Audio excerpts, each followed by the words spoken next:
Welcome to the Sportswagers.ca podcast with Brian Sherwood Steinberg and Matthew Finney.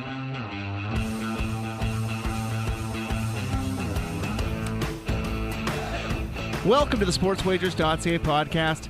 I'm the man behind the board, Matthew Finney, joined of course by Brian Sherwood Steinberg, the man that started it all over at Sportswagers.ca. Good day, Brian. How you doing? I'm doing good, Matt. You know, we're getting ready for the big season, college football, NFL, and whatever follows. So just to let everyone know, we're ahead of the curve, as always, doing the homework way before most of you, and just getting ready. So I hope to have a good year. I mean, last year wasn't so... I mean, our college football has been really good, you know, over the years. And the NFL has been, you know, one good year, one not so good year, hit and miss. And why do you think that is? Why do you think we can consistently beat college football and not consistently beat NFL, even though we're applying the same philosophies, the same theories, the same everything? Why do you think that is? And I'm going to tell you why. College football, there's so many teams. There's so many matchups. There's so many games that are completely off the radar, right? In the NFL, you got, you know, every single game is televised. Every single game is scrutinized. Every single game is broken down from top to bottom a million times.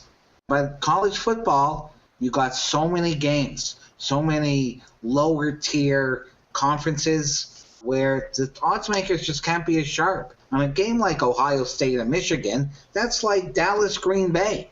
You're going to have very tight, sharp lines, you know? But when you get into a game like Western Kentucky and South Alabama, it's not as prolific. It's not people just don't pay attention to those type of games, you know, Tulane and all these lower tier conferences, you know, that nobody really cares about, that not a lot of people pay attention to.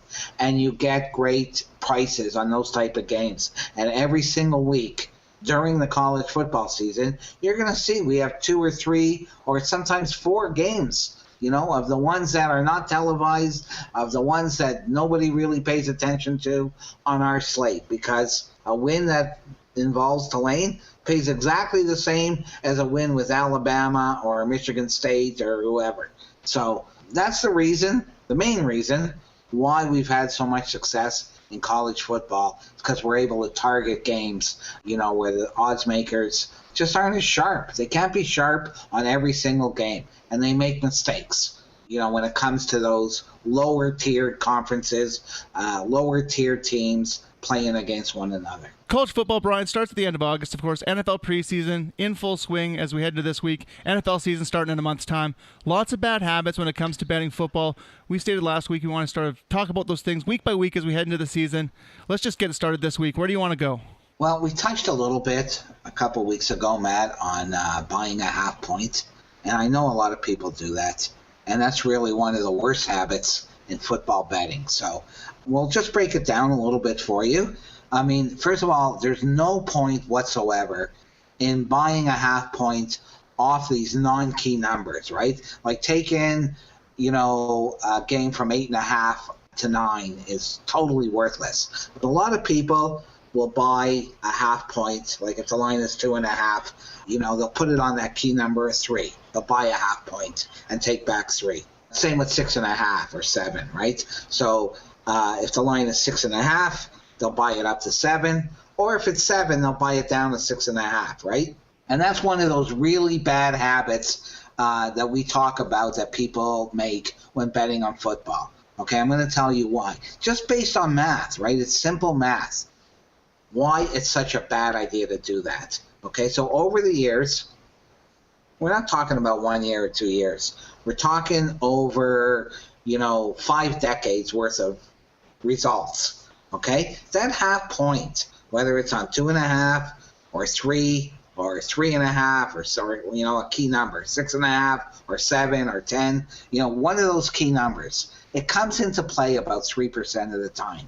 Okay, but you're going to pay about 20% to come off a key number. You're going to pay, or to come off or to get onto that key number, you're going to pay between 15 and 20%. So just the simple math tells you over time you're going to get buried on that bet, right? It comes into play 3% of the time, and you're paying 20% to make the bet. So over time, that gives the house an edge, a huge edge of 17% over you. So they're going to encourage you to do it because it plays into their strengths, okay? So on top of being a really bad percentage play, like just a losing proposition over time, the other thing, that I talk about betting this half point, right? So let's say it's 2.5 and you want to buy it up to 3, right? If you think that game is going to be that close that you're going to need that half point, why are you betting it? Same with 6.5. You take, I know there's a little insurance. You feel a bit safer being on that key number. But seriously, if you think that you're going to need that half point is going to make the difference in your wager, why are you betting that game? There's 90 college games and 15 NFL games, and you're choosing a game where you need a half a point. Choose a game where you think you're going to win by 30 points. Pick a game where that half point doesn't mean anything to you. Pick a game where, the line is 7 and you're thinking to yourself, I'd lay 20 in this game. Not be looking for a half point. It's really... it just kind of baffles my mind that people buy that half point. Why do they buy that half point? They think they need it? They think they're going to need that half point to get a push or to cover? Well, if that's the case, you should be looking elsewhere, right? When I bet a game, Matt, we talk before our, bets every single day almost. When I bet a game, I think my team's going to win by 3 touchdowns, not a half a point. I bet a game. I think it's not even close. I know it doesn't end that way, but that's the mindset I have, that my team is going to win this game easy or they're going to cover easy. If I needed a half point or I thought I needed a half point, I'm looking elsewhere. Okay? So on top of playing into the house strengths by buying the half point and paying an extra 15 to 20%, you're betting a game that you could avoid altogether, that you don't need to bet, So just keep that in mind when betting football. Take away buying half points. Never, ever, ever do it again. It's a massive losing proposition over time, right? That doesn't mean it's going to lose your money this year.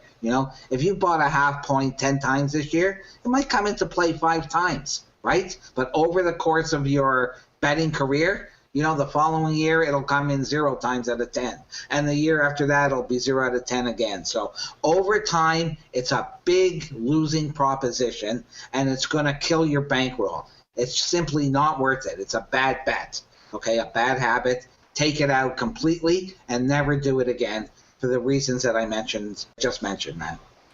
Well, you say it all the time. If the sports books offer it, it's probably not to your advantage. And that's why, if they even are on a key number like 6.5 or 7, they know that you can go in and you can buy that half point. And that's the reason why we look at Bet365. If we think a team's going to dominate, we look at that reverse point spread. We look at selling points wherever we can to take back 2 to 1, 3 on the dollar, whatever it is that we think. If there's an advantage to be had, we definitely take it.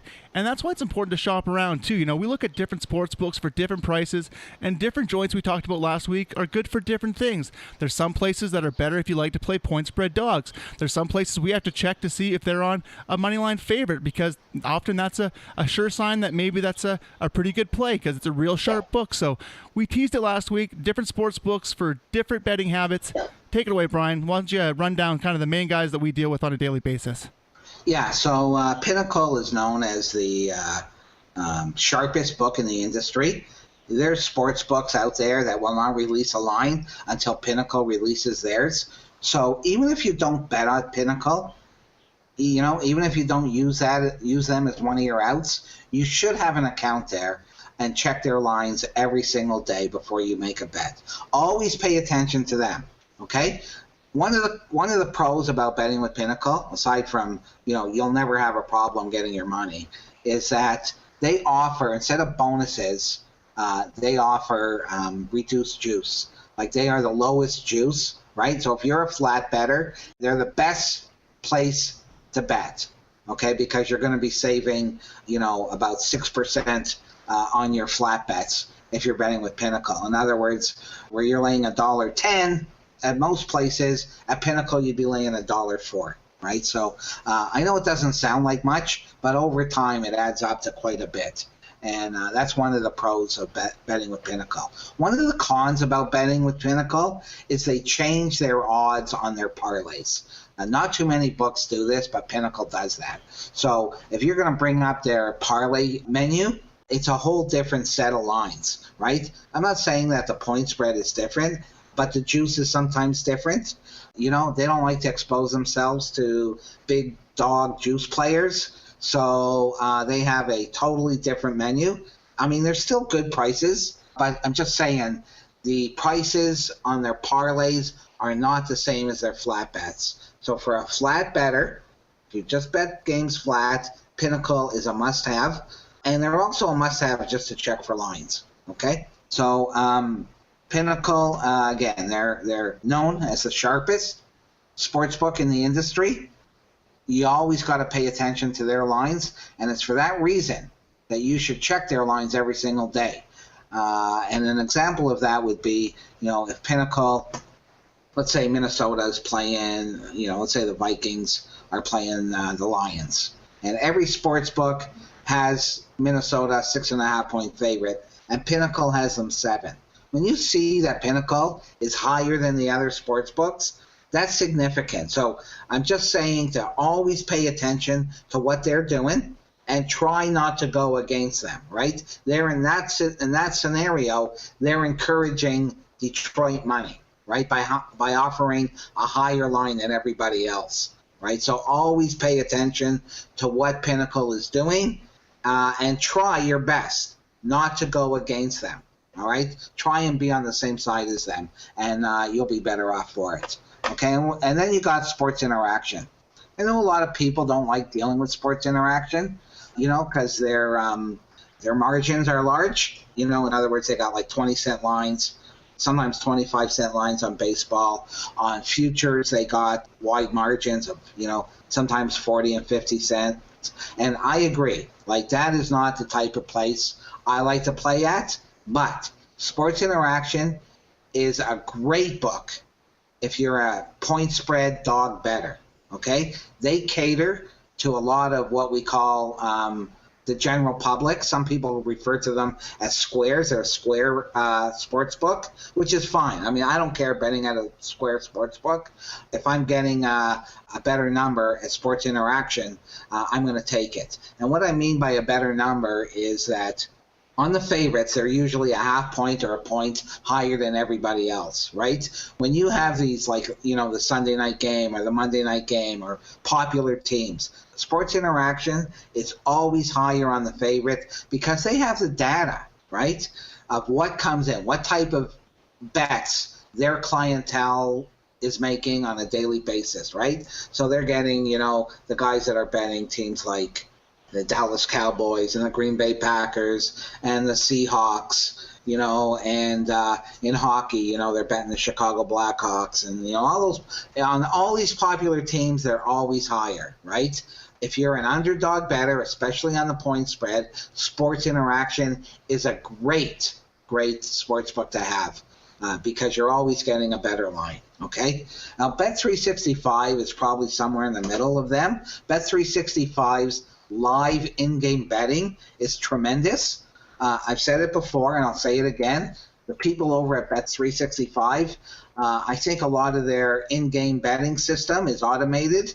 They're not manually watched, and you get a lot of good numbers, a lot of favorable numbers, because it's an automated system. So I don't think they're really that sharp there. I think they get so much action, that they can't.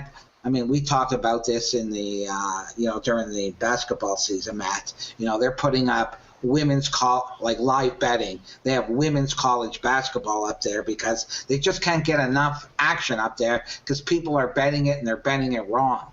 So their in-game live betting at Bet365 is tremendous. They also have outstanding lines when it comes to reverse lines.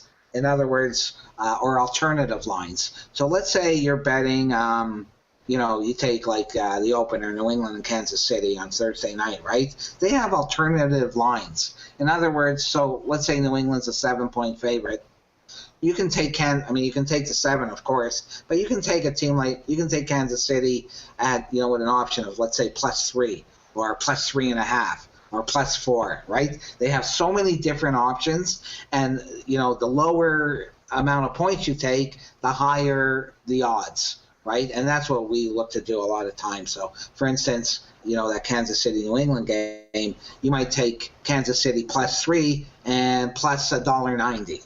Right? And then, or +2.5 and +265, so they have outstanding reverse lines. Their parlay odds do not move like Pinnacle's do. It's all on one page and you can bet it all together. So those are the pros. They're a great out. They have so many options, so many great bets. The only con about Bet365, the only bad thing about them is that their margins can sometimes be high too. So I don't recommend betting, future bets with them. I don't recommend betting. There's something else that I don't recall, but when they have 30 or 40 cent margins, they don't have it on football game. It's your standard 10-cent line, but on some other sports, right, they have wide margins, and that's the only con about betting with them. But they're a great out too. And finally, 5 dimes, which really is for American players. Canadian players can play there too. The problem with 5 dimes is that they're difficult to fund and they're difficult to receive your money. It's not problematic to get your money. The problem is it's a bit of a hassle to go through the process of getting your money. Same with making deposits, because unlike most sports books, you can't just go onto Insta Debit or your credit card or whatever and make a deposit and withdrawal. They're based out of Costa Rica. They have certain guidelines or policies that they have to follow, and they're difficult. The process of getting your money or depositing your money is difficult. But once you go through all that, they're very easy to deal with. They have outstanding lines, very similar to Pinnacle. Another thing I like about 5 dimes is you can play parlays with them on the if come. In other words, I can make a 4-game parlay at 5 dimes and pick 1 game a day. I don't have to pick my 4 games at the same time. I can pick 1 game a week. Right? I can make a 4-game parlay and fill in those teams as I go along. It doesn't have to be on the same day. So that's a great feature they have. And from what I understand, they have switched over, well, not switched over, but one of the options that they're allowing now is you to fund and withdraw your winnings with Bitcoin. So I think you can fund your account with Bitcoin, and you can now withdraw into one of your Bitcoin, trading platforms. If you have that set up, I don't know. But if you do, it's a good option. So those are the pros and cons. One thing I do absolutely guarantee is that all these sports books on my site that I do promote, you will never have a problem with them as far as getting paid. I've been approached by so many sports books over the years to advertise on my website, and I do a thorough check before I allow it, and it's why you don't see a lot of them on my website. Is because there's problems, and I don't want anyone to have problems. Winning is tough enough, and I don't want anybody to run into a problem of having to collect your money when you do win. So I stick to the ones that I know are absolutely 100% going to pay you without a problem. And if you ever do have a problem with any one of these, you can send me an email, get in touch with me, and I can usually get it resolved pretty quickly because I have them advertised and I have a good relationship with their marketing manager or whoever. So I can usually get any issue solved pretty quickly. Okay, so that covers the 4 sports books that we advertise on our site, Matt. Of course, that site is sportswagers.ca. Going back to your talking about Bet365, where we weren't sure where those bad numbers were. Maybe this is a topic for a future football podcast before the season starts, but it was those preseason prop bets. We were quite excited to kind of see that they were offering a whole new menu of, such a team to make the playoffs, not to make the playoffs, all kinds of just, interesting bets. And then we had a closer look at the lines, and they weren't quite as attractive. So it's another one of those things where, if there's the house edge, playing into that house inefficiency with those preseason prop bets. So maybe that's something we can cover in a future show before we get into the season. Yeah, and if you're going to make a prop bet or a future bet that has such a wide margin, like 40 or 50 cent lines, you really have to get an incredible number to be able to play those, because over time, again, those are losing propositions unless they win at a really high percentage. When you're dealing with that type of margin, you have to win a very high percentage of those bets. So we don't encourage it, that's for sure. But we will talk about some of the future bets later on. In fact, I'm going to give you one right now that I was going to post on my website, but I didn't because I didn't like the line. But if you can find a good line on the Thundering Herd, that's Marshall Thundering Herd, to go over 5, that's their number this year, their win total. I bet it about a month ago at minus $1.20. I found it at one place and I was able to bet it, but it's now, I'm not going to post it now because I saw it's at $1.73 at a couple places, $1.75. But if you can find that bet at a good number, I would bet that Marshall over 5. So that's just a little insight into a really favorable number if you can get a good line on it, Matt. All right, that's good stuff, Brian. A preseason win total there in the NCAA. We talked about a lot of bad bets today. You just talked about a season win total, of course, in college football, but we love those season win totals, and they apply in the NFL as well. That's a good bet that you can make, isn't it? Yeah, we hit a couple in the NHL. We always look for value in those season win totals. The thing I like about them so much is that you don't have that in-game variance as much as you do if you're betting game to game. So you get a season win total, and you have great value throughout the year. It's not like, for instance, if you bet like a team, like let's say an NFL team to go over or under the number, you have interest in that team every single week without having to make another bet the rest of the year, right? You have great interest in that team because in a 16-game schedule, when you're playing an over-under, every game is crucial, right? Now, if you times that by 3 or 4, you have great action every single week on actually a better bet than betting every single week, right? Because you're getting a projected number before the season starts, and there's a lot of bad numbers. Like there's teams that are gonna absolutely obliterate the number, right? The season win total. So if you do your research, we do our research. I put a lot of time into looking for over-unders. We hit a high percentage of them. If you followed us over the years, you'll see that. But the thing I look for, and I want to stress this, is when you're looking for over-under win totals for the year, not always, but 90% of the time, I'm looking for an under.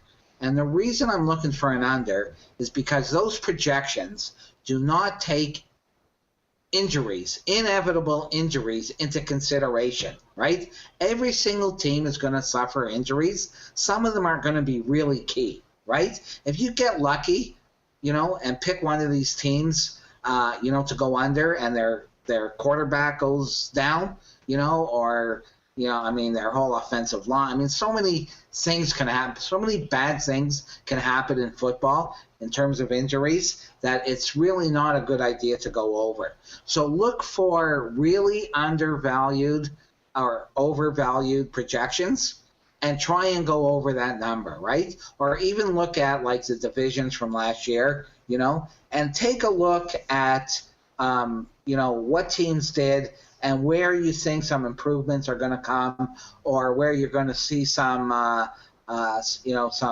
regression occur. A good example this year might be Seattle, for instance, who, I think their season win total last year was 10.5. I'm not sure if they went over or under. It's not important right now, but they have the same over/under win total this year as they had as last year, right?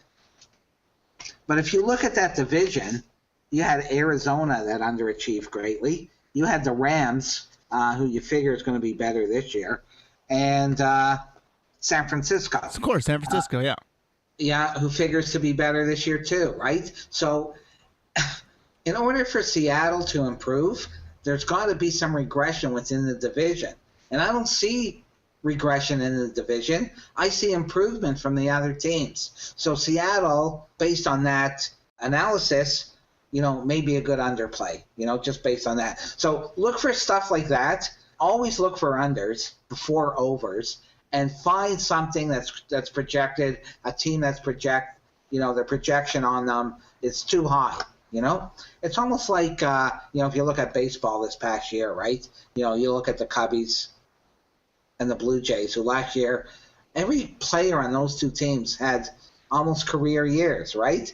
So you can expect some regression, and then you take the injuries into consideration, which are not included in the projections. And there you have, a tough year for the Blue Jays this year, and to a lesser extent, the Cubbies. But that's just a baseline, a guideline in looking for over/under win totals for the year. They're a great play, for one.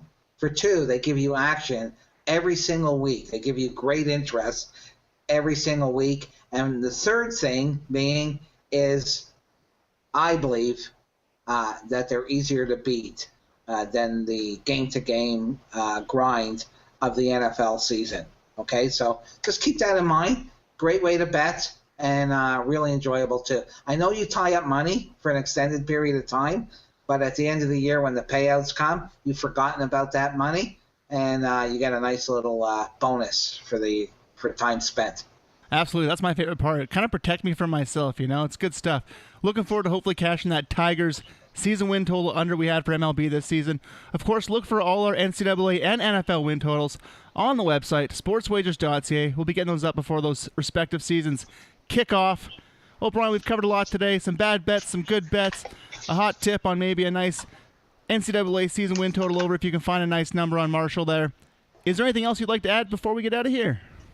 No, I'm all set, Matt. Of course, subscribe to the podcast at Apple Podcasts and on Stitcher, and of course, SoundCloud.com as well. For Brian Sherwood Steinberg, I'm Matthew Finney. Take care, everybody. Thanks for listening to the Sportswagers.ca podcast. Please rate, review, and subscribe. For free daily picks, visit Sportswagers.ca.